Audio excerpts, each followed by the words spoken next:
Hello my dear students, आप देख रहे हैं एनवाई क्लासेस और मैं हूं आपकी टीचर नीतू यादव। हम क्लास 6 का 4th चैप्टर पढ़ रहे हैं। फर्स्ट पार्ट हम पढ़ चुके हैं जिसमें हमने हार्डनेस से पहले वाली चीज़ें पढ़ी थी। आपको याद होगा इस चैप्टर में हमने कैटेगरी डिसाइड करी थी, कौन सा मटेरियल किस कैटेगरी में आता है। शेप्स के अकॉर्डिंग हमने देखा था कौन सी प्लास्टिक है, कौन सी आयरन है, कौन सा वुड है ना। ये सारे मटेरियल्स को हमने कैटेगराइज किया था ना स्टूडेंट्स। आज हम बात करेंगे हार्डनेस की। ठीक है स्टूडेंट्स, हार्डनेस क्या होती है?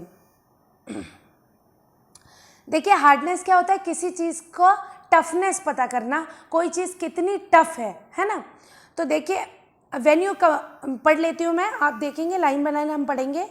ठीक है, when you press different material with hand, some of them may hard to compress while other can be easily compressed. Take a metal key and try to scratch it with it. The surface of a piece of wood, aluminum, a piece of stone, nail, candle, chalk, any other material or object. तो बोल रहे हैं कि हर material कुछ ना कुछ अलग difference है उसमें। ठीक है, हार्डनेस में डिफरेंस है। जैसे आप एक आयरन का नेल ले लीजिए। आयरन का नेल क्या होता है? कील। उसको ले लीजिए और उससे आप ना कोई भी चौक को स्क्रैच करके देखिए, मतलब खुरच के देखिए, दीवार को खुरच के देखिए, वुड को खुरच के देखिए, है ना, मेटल को खुरच के देखिए। आप देखेंगे चौक पे इजीली जो नेल है वो इजीली स्क्रैच हो रही है और चौक इजीली चौक के पार्टिकल्स अलग अलग हो रहे हैं। लेकिन जब आप किसी कढ़ाई, एल्यूमिनियम की कढ़ाई पे आप नेल से स्क्रैच करेंगे तो कुछ ज़्यादा दिखाई नहीं देगा, एक लाइन सी दिखाई देगी, हल्का सा स्क्रैच होगा। वुड पे थोड़ा सा स्क्रैच हो जाएगा, आप देखेंगे वुड की ऊपर की लेयर भी हट जाएगी, है ना स्टूडेंट। तो हम कुछ मटेरियल को इजीली स्क्रैच कर लेते हैं और कुछ को डिफिकल्ट है स्क्रैच करना। You can easily scratch some material while some can not be scratch so easily. Material which can be compress और scratch easily are known as soft. तो जिन मटेरियल्स को आप इजीली कंप्रेस कर सकते हैं, दबा सकते हैं और स्क्रैच कर सकते हैं, मतलब खुरच सकते हैं, उन्हें हम कहते हैं सॉफ्ट।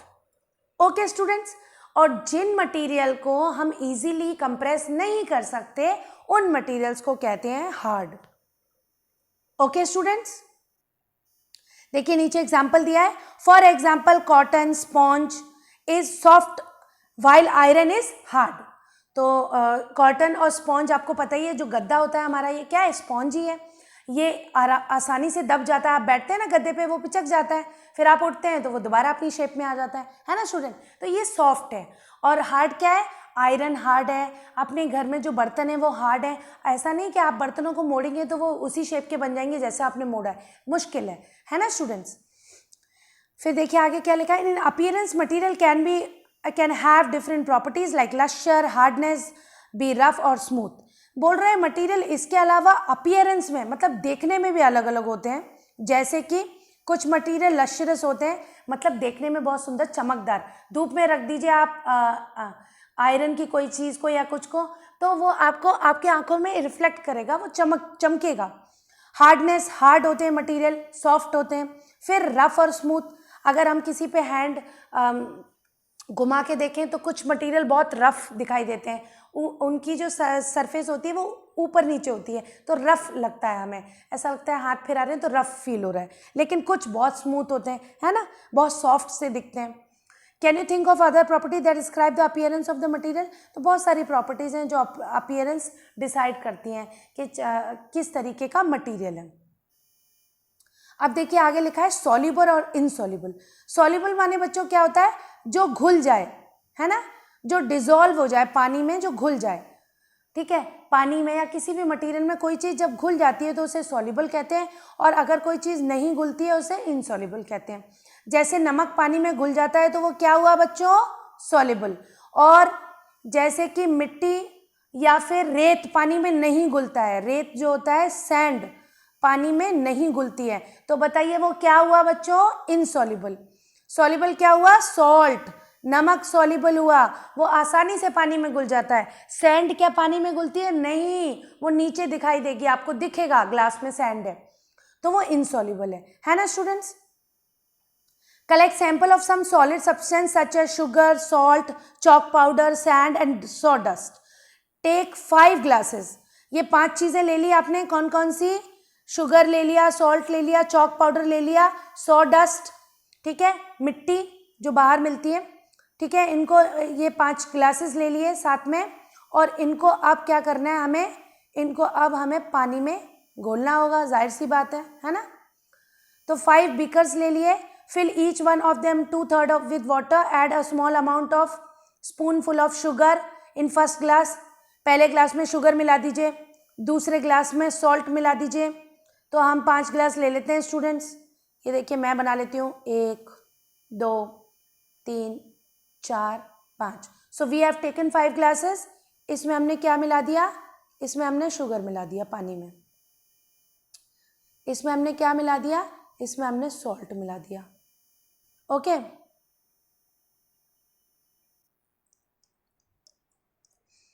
अब बोल रहे हैं कि इसको पानी में घोलिए।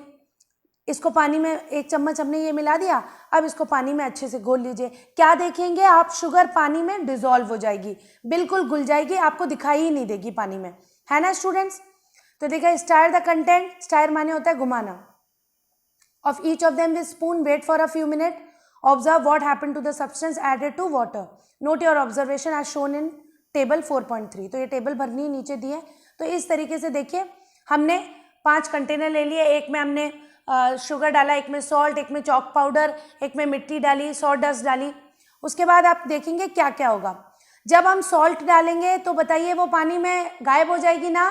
Yes, it will disappear. तो डिसअपियर हो जाएगी, शुगर भी डिसअपियर हो जाएगी बच्चों, दोनों ही घुल जाएगी पानी में। सैंड डिसअपियर होगी क्या? नो, नो, इनसॉल्युबल है। सैंड क्या है? इनसॉल्युबल है। चॉक पाउडर क्या पूरे अच्छे से घुल जाएगा? नो बच्चों, आप घोल के देख लेना, चॉक पाउडर अच्छे से नहीं घुलेगा, थोड़ा थोड़ा आपको चॉक पाउडर ऊपर दिखाई देगा, तो ये भी इनसॉल्युबल है। सॉ डस्ट, मिट्टी क्या अच्छे से घुल जाएगी पानी में? नो, ये भी दिखाई देगी, तो इनसॉल्युबल है। ओके स्टूडेंट, तो एकदम से हर चीज सॉल्युबल नहीं है, कई सारी चीजें इनसॉल्युबल है, इसके अकॉर्डिंग भी हम चीजों को अलग अलग कर सकते हैं। You will notice that some substances have completely disappeared or dissolved in water. We can say they are soluble in water. तो these substances are soluble in water. कौन से? जो पानी में easily घुल जाते हैं स्टूडेंट्स, है ना बच्चों? Soluble, जो dissolve हो जाते हैं। Other substances do not mix with water and do not disappear even after we stir. काफी घुमाते रहें तो क्या रेत पानी में मिल जाएगा? नो, पानी में नहीं मिलेगा रेत, कितना भी घुमाइए आप। तो इन सब्सटेंस को हम क्या कहते हैं? जो पानी में इजीली नहीं मिलते हैं, इन सब्सटेंस को हम कहते हैं students insoluble. Underline it, insoluble. Am I clear student? तो these substance are known as insoluble. ये सारे सब्सटेंस क्या है? इनसॉल्युबल है, मिक्स नहीं होते हैं पानी में। Water plays an important role in functioning of our body because it can dissolve a large number of substance. Do liquid also dissolve in water? ठीक है, तो बोल रहे हैं लिक्विड हमारी जिंदगी में बहुत इंपॉर्टेंट है, क्योंकि लिक्विड जो पानी है वो हमारे अंदर, बॉडी के अंदर जो भी चीज़ें उनको डिसॉल्व कर लेता है, जिसकी वजह से बॉडी उन्हें एब्जॉर्ब कर पाती है और वो हमारे काम आ पाते हैं स्टूडेंट्स। इसलिए हमें पानी पीना बहुत चाहिए, है ना? अच्छा पानी पीना चाहिए, पूरे दिन में 2-3 ग्लास पानी ज़रूर पीना चाहिए, है ना स्टूडेंट? आप बच्चों को तो, और बड़ों को तो 5 to 8 ग्लासेस पानी पीना ही चाहिए, समर्स में तो पक्का। चलिए, क्या और कोई लिक्विड पानी में मिल सकता है? लिक्विड पानी में मिल सकते हैं। लिक्विड क्या होता है आपको पता ही है ना, जो चीज़ें आसानी से पानी में मिल जाती है, या पानी खुद लिक्विड है, तो हाँ मिला सकते हैं हम लिक्विड। इंक मिला सकते हैं, पानी में इजीली मिल जाती है ना स्टूडेंट? ठीक है, और भी बहुत सा, हनी मिल जाता है ना, इजीली मिल जाता है, ठीक है। और आप दूध मिला सकते हैं, पानी में इजीली मिल जाता है ना। तो पानी में तो बहुत सारी चीज़ें मिल सकती हैं। Collect sample of vinegar, lemon juice, mustard oil और coconut oil, kerosene or any other liquid. Take a glass tumbler, fill it with half with water, add a few spoonful of one liquid to this and stir it well. Let it stand for 5 minutes. Observe whether the liquid mixes with water. Repeat the same with other liquid. As many different liquids are as available to you. Write your observation. चलिए, तो ये जो chapter में जो experiment है ये आप easily कर भी सकते हैं बच्चों। आप विनेगर लीजिए, पानी में मिलाइए, इजीली मिल जाएगा बेटा, विनेगर पानी में इजीली मिक्स हो जाता है, ठीक है। लेमन जूस लीजिए, क्या वो मिल जाएगा? मिक्स हो जाएगा बेटा। मस्टर्ड ऑयल, ऑयल मिक्स नहीं होता बेटा। ऑयल क्या होता है? ऊपर तैरने लगता है पानी के, है ना। ऑयल हल्का होता है पानी से, इसलिए ऊपर तैरने लगता है। कोकोनट ऑयल वो भी नहीं मिलेगा, वो भी नहीं मिलेगा। क्यों नहीं मिलेगा? क्योंकि वो भी तैरने लगता है, वो भी एक ऑयल है और पानी के ऊपर तैरने लगता है। केरोसिन मिल जाता है? नो स्टूडेंट्स, केरोसिन भी नहीं मिलता है। मिट्टी का तेल भी पानी से नहीं मिलता है, वो भी तैरने लगता है। Okay students, am I clear? तो ये टेबल हमने भर दी है। अभी आपको समझ में आ गया होगा स्टूडेंट्स। ये आप घर पे ट्राई भी कर सकते हैं, इजी है, अपनी मम्मी पापा की हेल्प से कर सकते हैं। We notice that some liquid get completely mixed with water, some other do not mix with water and form a separate layer when kept aside for some time. तो बोल रहे हैं कुछ लिक्विड तो आसानी से मिल जा रहे हैं, आपने देखा, लेकिन कुछ लिक्विड तो आसानी से मिल ही नहीं रहे हैं, जैसे कि ऑयल और वाटर, है ना। क्यों ऐसा हो रहा है बेटा? बूजू और पहेली एक दूसरे से यही पूछ रहे हैं कि ऐसा क्यों हो रहा है। फिर एक पहेली ये भी बोल रही है, Paheli is curious to know whether gases also dissolve in water. बोल रही है सॉलिड भी डिजॉल्व हो रहा है। सॉलिड क्या है? सॉल्ट और शुगर, दोनों सॉलिड ही तो है, वो पानी में मिक्स हो रहे हैं, ठीक है। लिक्विड भी डिजॉल्व हो रहा है, जैसे विनेगर में लेमन जूस, ये भी पानी में मिल रहा है। तो क्या गैसेस भी पानी में मिलती हैं?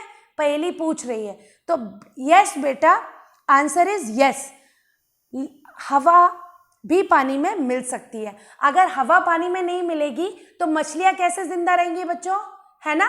नदी में मछलियां होती है ना, वो कैसे जिंदा रहेंगी? अगर पानी में ऑक्सीजन नहीं मिलेगी। तो यस बेटा, पानी में गैसेस भी मिक्स हो सकती हैं। चलिए, some gases are soluble in water, whether some are not. Water usually has small quantity of some gases dissolved in it. For example, oxygen gas. Dissolved in water is very important for survival of animals and plants that live in water.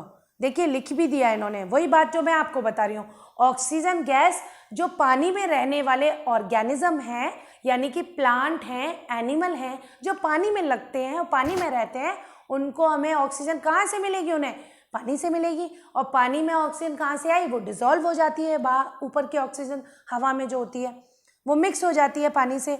Okay student, तो answer yes है कि पानी में जो oxygen होती है वो easily dissolve हो जाती है, ठीक है, जिसकी हेल्प से मछलियाँ जो भी एनिमल पानी में रहते हैं वो जिंदा रह पाते हैं, है ना स्टूडेंट। अब देखिए, ऑब्जेक्ट में फ्लोट और सिंक इन वाटर, एक और डिफरेंस।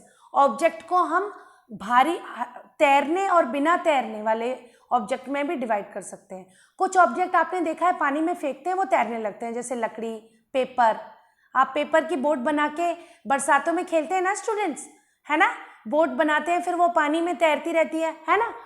लेकिन कुछ मटेरियल ऐसे हैं जो पानी में नहीं तैरते हैं, जैसे कि पैसे। आपने एक 1 रुपी कॉइन लिया, आपने पानी में डाला, तो वो क्या तैरने लगेगा? नो, वो क्या होगा? वो डूब जाएगा, है ना स्टूडेंट। तो ऑब्जेक्ट में फ्लोट और sink in water. While doing activity 4, you might have noticed that insoluble solids separated out from water. You may have also noticed this with some liquid in activity 5. Some of these materials that do not mix with water floated to the surface of water. Other may have a sunk at the bottom of tumbler. तो बोल रहे हैं कुछ material तो ऐसे हैं जो पानी में तैरने लगते हैं, और कुछ मटेरियल ऐसे हैं जो पानी में नीचे डूब जाते हैं, है ना, संक हो जाते हैं। संक मीन्स होता है डूबना। सिंक और संक इज सेम, ठीक है। सिंक हो जाते हैं, डूब जाते हैं, है ना। तो कुछ वाटर पानी में तैरने लग जाते हैं, फ्लोट करते हैं, और कुछ पानी में सिंक कर जाते हैं, डूब जाते हैं। Dried leaves fallen on the surface of pond, a stone that you throw in the pond. आपने देखा होगा जो ड्राई लीव्स होती हैं, मतलब पत्तियां जो कि प्लांट से टूटकर नीचे गिर गई हैं, वो आसानी से पानी में तैरने लगती हैं। लेकिन कोई पत्थर आप फेंकते हैं नदी में, वो क्या होता है? वो डूब जाता है ना स्टूडेंट्स। देखिए इन्होंने अलग अलग सब्जियों को भी कोशिश करिए डाली है इसमें टम्बलर में, देख रहे हैं आप स्टूडेंट। देखिए पत्ता डाला है, लकड़ी डाली है, और भी कुछ है, बॉल है, ये देखिए डूब नहीं रही है। लेकिन चाबी, पैसे, है ना, और भी चीज़ें हैं, ये देखिए डूब गई। तो कुछ चीज़ें डूब जाती हैं, कुछ नहीं डूबती हैं। जो नहीं डूबती हैं उन्हें बोलते हैं इंग्लिश में फ्लोट, और जो डूब जाती है उनको बोलते हैं सिंक। इतना समझ में आया student? Drop of honey that you let fall into the glass of water, that happens to all these. Bujo would like you to give him 5 examples each of objects that float and other that sink in water. What about testing this same material to see if they float or sink in other liquid like oil? तो वो बोल रहा है कि 5 object आप सोचिए जो तैर जाते हैं और 5 वो जो डूब जाते हैं। तो आप एक्टिविटी ये कर सकते हैं, बहुत ईजी है ना। जो तैरते हैं वो है पेपर, ठीक है, क्लोथ्स, पानी में नहीं डूबते हैं, है ना, और अपने लीव्स, है ना, और वुड, है ना, लकड़ी के टुकड़े छोटे छोटे, है ना, ये तैरने लगते हैं। और डूब क्या जाता है, आपकी कीज डूब जाएंगी, कॉइन डूब जाएगा, है ना, और भी जो छोटी छोटी चीज़ें हैं जो आपके घर में, बोटल्स डूब जाएंगी, है ना, ग्लास डूब जाए, ग्लास का कोई मटेरियल है वो डूब जाएगा, है ना, ये पानी में डूब जाते हैं। अब देखते हैं ट्रांसपेरेंसी। कुछ ऑब्जेक्ट क्या है, ट्रांसपेरेंसी के अकॉर्डिंग भी डिवाइड किए जा सकते हैं। ट्रांसपेरेंसी बेटा क्या होती है, जिसके आर पार हम देख सकें, ऐसे मटेरियल भी होते हैं। कुछ मटेरियल ऐसे होते हैं जिनके आर पार हम नहीं देख पाते हैं, जैसे कि जो विंडो है उसके आर पार हम देख पाते हैं क्योंकि उसमें ग्लास लगाया और ग्लास के आर पार हम देख पाते हैं। लेकिन वॉल के आर पार क्या हम देख पाते हैं, तो वॉल क्या है, ट्रांसपेरेंट नहीं है ना स्टूडेंट्स। देखते हैं आगे क्या लिखा है। You might have played the game of hide and seek. Think of some places where you would like to hide so that you cannot be seen by others. Why did you choose those places? Would you have tried to? ये देखिए, hide करने के 3 अलग उन्होंने positions दिखाए। देखिए, एक में वो बहुत मोटी सी चीज़ पकड़े हुए हैं जिनमें वो उसका चेहरा नहीं दिख रहा है। एक में देखिए थोड़ा हल्का सा लग रहा है कोई पीछे खड़ा है पर नॉट प्योर प्रॉपर, बट इसमें देखिए एग्जैक्ट उसका चेहरा उसमें से दिख रहा है। तो ये मटेरियल्स भी होते हैं बच्चों जिनकी हेल्प से, जिनको हम ट्रांसपेरेंट मटेरियल कहते हैं, है ना स्टूडेंट। क्या कहते हैं, ट्रांसपेरेंट मटेरियल। ओके, ये देखिए शिफ्ट हो जाता है ना। देख लेते हैं क्या है। Hide behind a glass window, obviously not as your friend can be seen that spot you. Can you see all the material, those substance or material through which things can be seen are called transparent. Underline कर लीजिए बच्चों, बहुत important है, लिखा है। वो substance जिनके आर पार हम देख सकते हैं उनको हम बोलते हैं transparent. Am I clear student? जिनके आर पार हम देख सकते हैं, जैसे कि पानी के आर पार हम देख सकते हैं, ग्लास के आर पार देख सकते हैं, हवा में हम देख सकते हैं आर पार, प्लास्टिक के लगभग कुछ प्लास्टिक्स के आर पार भी हम देख सकते हैं, है ना। Shopkeeper usually prefer to keep biscuit, sweets and other eatable transparent container of glass or plastic so that buyer can easily see these items. आपने देखा है जो शॉपकीपर होता है वो हमेशा ना अच्छी अच्छी चीज़ें कांच के उसमें रखता है ताकि बच्चे आसानी से देख लें और मांगने लगे अपने पेरेंट्स से कि मुझे ये टॉफ़ी चाहिए, मुझे ये चाहिए, ताकि उसका सामान ज़्यादा बिके, है ना student. On the buyers can easily see these items. On the other hand, there are some material through which you are not able to see. These material are called opaque. पर कुछ मटेरियल ऐसे होते हैं जिनके are पर आप नहीं देख सकते।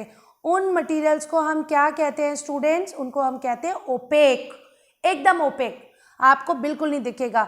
जैसे कि you can not tell what is kept in the closed wooden box, cardboard, carton और metal container.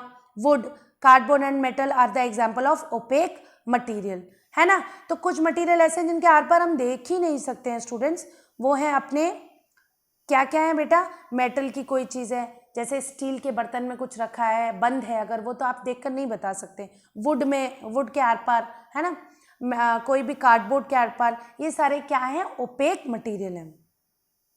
Do you find that you can group all these materials object without any confusion and either opaque or transparent? बिल्कुल हम रख सकते हैं। Take a sheet of paper, look through it towards a lighted bulb. Make a note of your observation. Now put 2-3 drops of some oil and spread it on the sheet of paper. Look again towards the lighted bulb. Through that portion of the paper on which the oil has been spread. Do you find the bulb is more clearly visible than before? But can you see clearly through the oiled paper?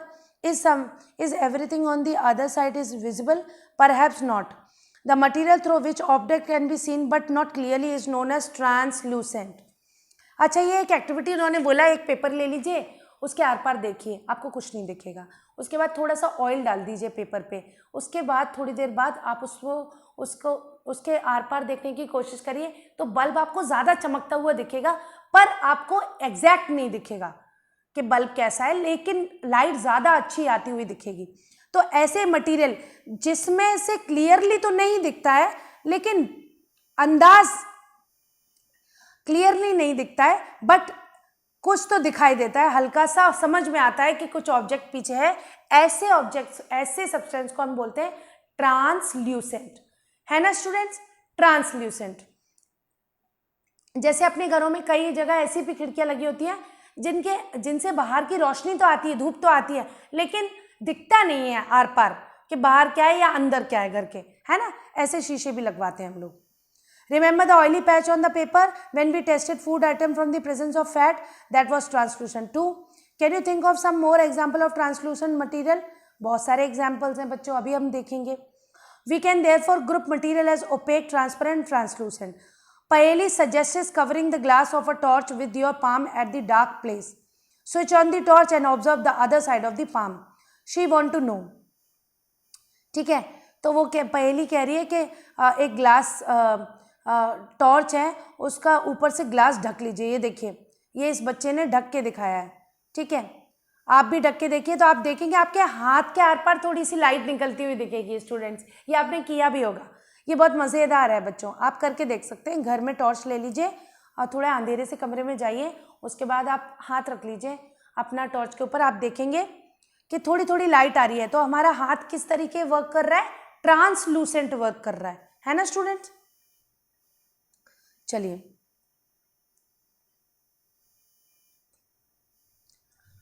whether palm of your hand is opaque, translucent or transparent, we learn that this material different in their appearance and the way they mix in water or other liquids. They may float or sink in water, may be transparent or opaque or translucent. Material can be grouped on the basis of similarity और differences in their properties. तो अभी तक हमने बहुत सारी properties पढ़ी बच्चों, shape पढ़ी, साइज पढ़ी, है ना। उसके बाद हमने देखा कोई चीज़ डूब जाती है पानी में और फ्लोट कर जाती है, वो पढ़ा। उसके बाद हमने देखा कि कुछ ऑब्जेक्ट ट्रांसपेरेंट थे, कुछ ओपेक थे, कुछ ट्रांसलूसेंट भी थे। फिर हमने देखा कि कुछ मटेरियल मतलब इनमें सिमिलैरिटी और डिफरेंसेस हैं, ठीक है स्टूडेंट। तो ये कुछ ऐसी चीज़ें हैं जिनके अकॉर्डिंग हमने चीज़ों को अलग अलग किया है। Why do we need to group materials in everyday life? We often group material for our convenience. At home, we usually store things in such a manner that similar objects are placed together. Such an arrangement helps us to locate them easily. Similarly, a grocery shop usually keeps all type of biscuit at one corner at his shop, all the soaps at another corner of the grain, pulses are stored in some other places. तो वो बोल रहे हैं हम category कर क्यों रहे हैं बेटा, कैटेगरी करने से हमारे घर में भी मैनेजमेंट होता है, ठीक है, कि मसाले सारे मम्मी ने एक जगह रखे होते हैं, है ना स्टूडेंट। आटा सारी आटे की रिलेटेड चीज़ें सारी एक जगह रखी होती हैं, दालें सारी एक जगह रखी होती है ना, मीठी चीज़ें सारी एक जगह रखी होती हैं, है ना स्टूडेंट। तो ये क्या है, ये इस तरीके से ना हम ऑर्गेनाइज रहते हैं। ऐसे ही शॉपकीपर करता है, वो भी अपनी सारी चीज़ें, साबुन सब एक साइड रखे होते हैं ताकि उसे इजीली मिल जाए। कैटेगरी ज़रूरी है बच्चों, इसीलिए हम कैटेगरीज सीख रहे थे। There is another reason why we find such grouping useful. Dividing material in groups make it convenient to study their properties and also observe any pattern in these property. We will study more about this in higher classes. तो हम इनकी properties को भी समझ सकते हैं, मतलब इनके किस तरीके के दिखते हैं, किस तरीके का काम है, क्या काम में आते हैं, क्या यूजेस हैं, ये सब हम तभी कर सकते हैं जब हम इनको कैटेगराइज करें। ओके स्टूडेंट्स, आई होप आपको चैप्टर समझ आया होगा। अब देख लेते हैं हम थोड़े से बुक एक्सरसाइज का क्या है। ये देखिए, पहले क्वेश्चन में ही लिखा है 5 ऑब्जेक्ट बताइए जो वुड से बने हैं। बता सकते हैं आप, टेबल, बेड, चेयर, है ना, बहुत सारी चीजें आप बता सकते हैं। बुक बताइए किससे बनी हुई है स्टूडेंट्स। बुक बनी हुई है पेपर से, तो मैच कर दीजिए पेपर। टम्बलर प्लास्टिक से, चेयर वुड से बनी होती है, टॉय ज़्यादातर शूज़ लेदर के होते हैं। अच्छा, टम्बलर ग्लास का है, सॉरी स्टूडेंट्स, टम्बलर ग्लास का कर देते हैं। ये लीजिए, तो बुक हमारी हो गई पेपर की, टम्बलर ग्लास का, चेयर हमारी हो गई प्लास्टिक की, वो चेयर सॉरी हमारी हो गई वुड की, टॉय हमारे हो गए प्लास्टिक के, और शूज़ हमारे हो गए लेदर के। मैच हो गया। चलिए, stone is transparent while glass is opaque. Stone transparent होता है बच्चों, स्टोन के आर पार हमें कहाँ दिखता है, तो फॉल्स है ना स्टूडेंट, फॉल्स है। A notebook has lustre while eraser does not. Notebook has lustre, थोड़ा सा चमकती है नोटबुक क्या अपनी, थोड़ी सी लश्यर है, इरेजर में नहीं है क्या? हाँ, ये ट्रू हो सकता है। Chalk dissolve in water, no, अच्छे से डिजोल्व नहीं होती है। A piece of wood float on water, true, ठीक है, तो बिल्कुल सही है, जो लकड़ी होती है वो तैरने लगती है पानी में, है ना student. Sugar does not dissolve in water, true या फॉल्स? फॉल्स है बेटा, शुगर तो डिजोल्व हो जाती है, ये फॉल्स है। Oil mixes with water, false, oil कभी पानी से मिक्स नहीं होता, ऑयल तो ऊपर रह जाता है। Sand settle down in water, बिल्कुल सही, सैंड नीचे ज़मीन में रह जाती है, पानी ऊपर रह जाता है, सैंड नीचे दब जाती है। आपने देखा होगा गंदा पानी आता है तो मम्मी बोलती है कि आप रखे रहने दो, मिट्टी नीचे जम जाएगी, है ना, नीचे सेटल हो जाती है। Vinegar dissolve in water, true, vinegar आसानी से पानी में मिल जाता है।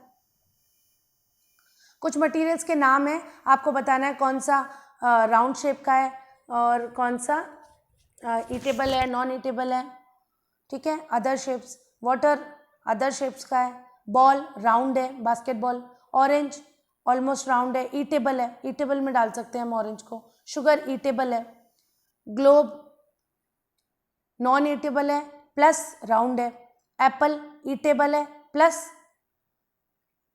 राउंड ही मान लीजिए, near round, earthen pot nearly round है और इसे नॉन ईटेबल है, खा नहीं सकते, है ना।